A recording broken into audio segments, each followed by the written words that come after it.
Bonjour, c'est Anne-Claire Froger, je suis ravie de vous retrouver aujourd'hui parce que j'ai un message très spécial à vous faire passer. Si vous sentez que vous avez une guerrière qui sommeille en vous, qui est un peu éteinte, qui est peut-être un petit peu ligotée, qui a du mal à s'exprimer et que vous avez envie de la faire sortir.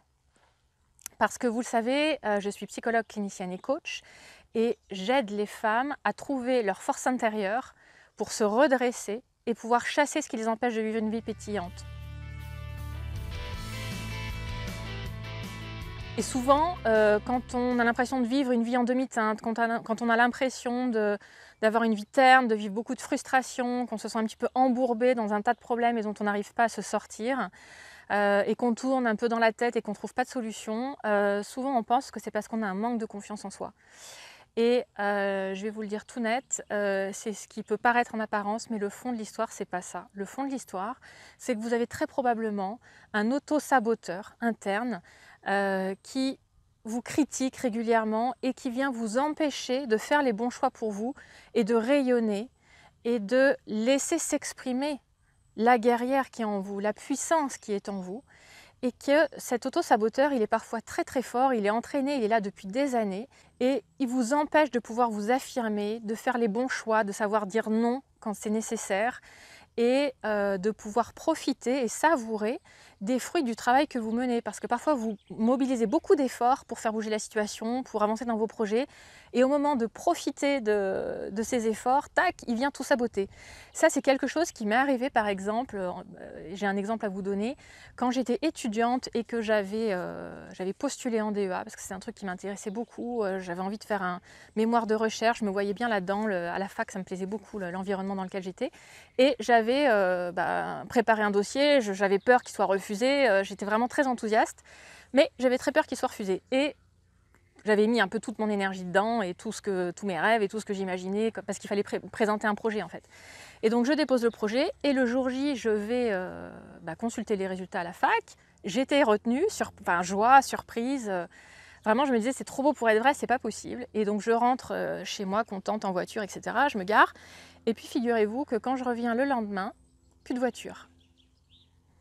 Alors là, je suis un moment à chercher. Et vous savez ce qui s'est passé? C'est que la veille, j'étais tellement enthousiaste et un peu euphorique que j'ai pas fait attention. Pourtant, c'était devant chez moi, je connaissais par cœur le quartier. Et ben, je m'étais garée sur un bateau et la fourrière était venue et avait embarqué ma voiture. Voilà, ça c'est le genre d'auto-saboteur interne qu'on peut avoir qui vous empêche de savourer. Vous avez une bonne nouvelle et tout d'un coup, il y a une galère qui vous arrive. L'auto-saboteur, il peut se présenter sous un autre jour. C'était le cas de Loïc, par exemple, que j'avais rencontré il y a quelques années. Il était venu me consulter parce que, avec sa femme, il avait rencontré sa femme, ils avaient fondé une famille, il avait un enfant. Et puis à ce moment-là, ils avaient décidé de déménager et de s'installer dans la région lyonnaise parce que jusqu'à présent, il vivait dans le village natal, dans son village natal, avec ses parents, juste à côté de l'entreprise de ses parents, de ses frères et sœurs. Et il avait monté son entreprise là. Et puis il sentait que l'atmosphère était un peu lourde, était un peu pesante. Enfin, il y avait une lourde histoire familiale qui traînait un peu depuis des années. Et il avait envie un peu de prendre l'air. Et puis sa femme poussait un petit peu. Donc ils avaient déménagé. Et puis tout allait bien, elle avait eu une opportunité professionnelle, c'était sur des rails.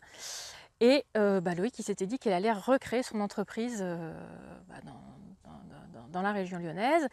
Et le problème qui s'est passé, c'est que son entreprise, elle ne décollait pas. Ça patinait complètement dans la choucroute. Il n'arrivait pas du tout à recréer l'entreprise qu'il avait créée initialement dans son village natal.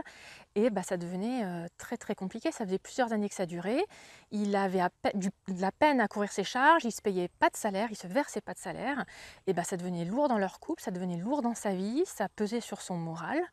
Parce que du coup, il n'était plus l'homme de la famille qui faisait vivre la famille, c'était sa femme qui portait tout, et ça devenait vraiment compliqué. Et donc on a travaillé ensemble un petit moment, et on avait mis à jour qu'en fait, il avait réussi à avoir cette force de dire je quitte un peu mes attaches familiales parce que j'ai envie de vivre autre chose, j'ai envie de respirer. Et donc il avait pu partir, il avait pu quitter finalement sa famille, mais au moment de profiter de sa nouvelle vie, au moment de savourer les fruits de cette nouvelle vie, eh bien, il y avait une voix à l'intérieur de lui très très forte, très puissante, qui le sabotait et qui l'en empêchait. Donc il avait pu déménager, mais il ne pouvait pas vivre en fait. Il ne s'autorisait pas à profiter de cette nouvelle vie.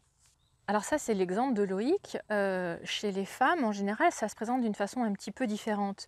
Parce que une femme, elle va plutôt soit pas réussir à fonder de famille, pas réussir à fonder de couple, à rencontrer quelqu'un. Et du coup, elle vit une vie un petit peu grise, un petit peu terne, un petit peu repliée et un peu déprimante. Ou alors, elle fonde une famille, elle rencontre quelqu'un, mais elle sacrifie un peu tout pour les autres en s'oubliant largement. Et elles finissent par perdre leur élan vital, leur joie de vivre. Elles, parfois, ne savent plus quels sont leurs centres d'intérêt tellement elles se sont oubliées. Elles ne savent plus dire ce qui les rendrait heureuses et elles ont perdu leur créativité, leur enthousiasme. Et vous voyez, au fil des années, elles s'éteignent, elles s'éteignent, elles s'éteignent, elles s'éteignent. Et il y a cette grisaille qui peut être là. Alors si vous aussi, par moment, vous vous sentez un peu éteinte, si vous sentez que vous êtes en train de passer à côté de votre vie, si vous sentez que vous êtes un peu embourbé dans des situations dont vous ne trouvez pas la solution, que ça paraît sombre, si vous vous découragez, si vous vous dites je ne vois pas de solution à cette situation, si vous avez une voix intérieure qui vous critique, si vous vous sentez nul, si vous ne trouvez pas comment dépasser vos blocages, comment dépasser vos peurs, et que vous finissez par vous décourager et que vous sentez que vous vous éteignez, mais qu'il y a aussi une guerrière qui sommeille en vous, si vous sentez cette énergie profonde au fond de vous qui est là et qui tourne mais qui ne sait pas comment sortir, si vous avez envie de vivre votre vie, si vous avez envie de rayonner, si vous avez envie de vous épanouir, si vous vous intéressez au développement personnel, que vous avez déjà travaillé sur vous, mais que peut-être il y a encore des blocages qui sont là et que vous avez envie de les dépasser, si vous êtes motivé, si vous sentez cette révolte en vous, cette bonne énergie qui a envie de vous réveiller et de chasser un peu toutes ces lourdeurs qui vous empêchent de vivre vraiment, mais qu'en même temps, vous avez peut-être un petit peu peur de toute cette énergie et que vous vous dites « mais qu'est-ce qui va se passer si je la laisse sortir? Qu'est-ce qu'elle va dire? Qu'est-ce qu'elle va faire? Qui va peut-être me mettre mal à l'aise ?» Si vous avez peut-être aussi quelquefois peur de briller, si vous êtes dans des situations où vous réussissez et que tout d'un coup vous avez des angoisses qui montent et que vous avez peur de cette nouvelle personne qui est en train d'émerger, de la nouvelle situation que ça va créer, de la nouvelle vie que ça va vous amener. Si parfois vous vous dites tout va trop bien, c'est louche, il y a quelque chose qui va m'arriver sur le coin du nez, alors eh bien sachez que je propose un coaching d'une durée de 6 mois dans lequel je vous accompagne pas à pas pour lever ces blocages, pour vous libérer de cette lourdeur qui vous écrase, pour sortir de cette situation où vous pouvez être un peu embourbée, où vous vous sentez éteinte et un peu impuissante. Avec des journées qu'on passe ensemble en présentiel où j'ai préparé des exercices avec vous, spécifiquement pour lever ces blocages. Et je vous accompagne régulièrement pendant 6 mois et vous allez voir, les résultats sont époustouflants.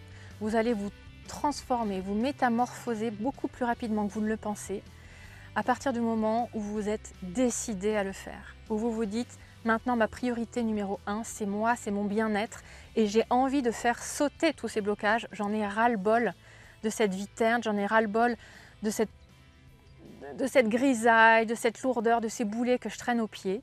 Et maintenant j'ai envie de rayonner, j'ai le droit de rayonner, j'ai envie de vivre une vie épanouissante, pétillante, j'ai envie de libérer ma créativité, j'ai envie d'être moi-même tout simplement. Si vous sentez que vous avez toute cette énergie qui bouillonne en vous, qui est là et qui ne sait pas comment sortir, et que vous voulez en savoir plus sur le coaching, alors vous cliquez sur le lien sous la vidéo, vous laissez vos coordonnées, je vous recontacte, et puis on échange ensemble sur vos attentes, sur vos besoins, sur ce qui est lourd en ce moment et vos objectifs, et ce que vous avez envie de laisser sortir, de laisser s'exprimer. Donc si vous avez envie maintenant de prendre votre vie en main et de changer les choses, vous avez besoin d'être aidé, remplissez le questionnaire, contactez-moi, on en discute. J'ai hâte de connaître la guerrière qui est en vous et de faire sa connaissance et de vous voir vivre une vie audacieuse, pétillante et rayonnante. Je vous embrasse et je vous dis à très vite. Bye bye.